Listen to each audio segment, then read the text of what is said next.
My name's Stef. I'm one of the writers of Joy Boy, and I'm the director.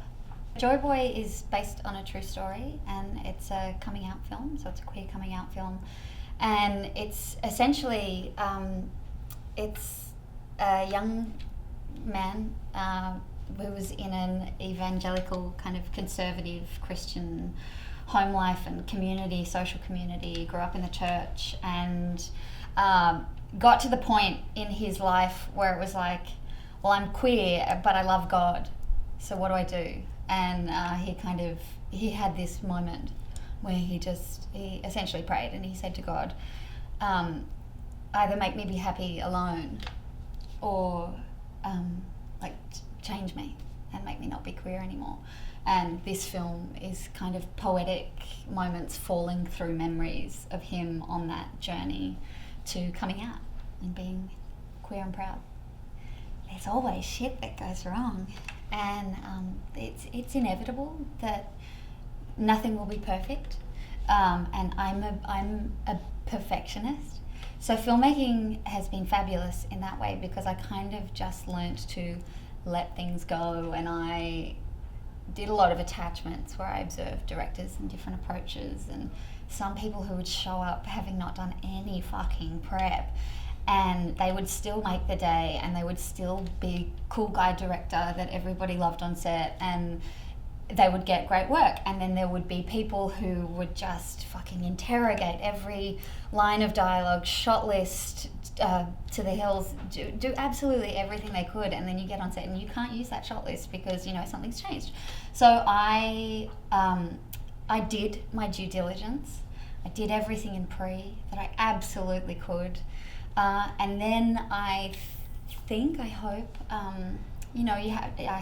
you have to go with the flow, and you have to solve problems, and part of being a director and creating films is being okay with having to solve problems and compromise and do what you need to do to get the day, and move on and let it go. But even then, you go into the edit, and the edit, it doesn't come together as well as you thought, or something that you thought was going to be perfect and incredible is boring as batshit. It's kind of a process of just being flexible and open to the shitstorm and the pleasant surprises that come about. And absolutely those existed within Joy Boy, and it would be naive or a lie. It would be a lie for me to say that they didn't exist. I've been to Palm Springs before, not the festival. I came about 12 years ago. I came before I had children. And we were in LA, and we were lucky enough to get a chance to come and stay at a beautiful hotel here. And I fell in love with it. It was like, it's the park of Palm Springs, and it's stunning. And there were bunny rabbits hopping around the grounds, and like fresh lemonade, and I died. I just thought it was heaven. And so I have these really fond memories of Palm Springs in this pre-child, this other life of mine, before becoming a mum.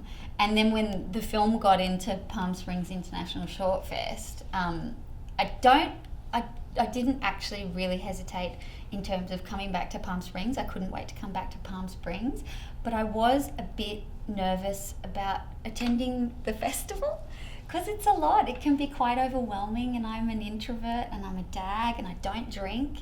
And there's so much of a social aspect around this festival that's beautiful, but for someone like me, it's out of my comfort zone. Like my producer Belinda would have been at home here, but I think that's a good thing, and being a director, you have to be able to talk to people.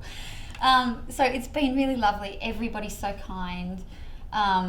There are so many people that have travelled from far away. Like, we thought the Aussie contingent were the ones who had travelled the furthest, and we met someone who travelled even farther than us, because every time people are like, oh, where are you from? And we say Sydney, Australia, and they're like, oh, you did it, you came, wow, that's commitment. We're like, yeah, we get it, we're losers.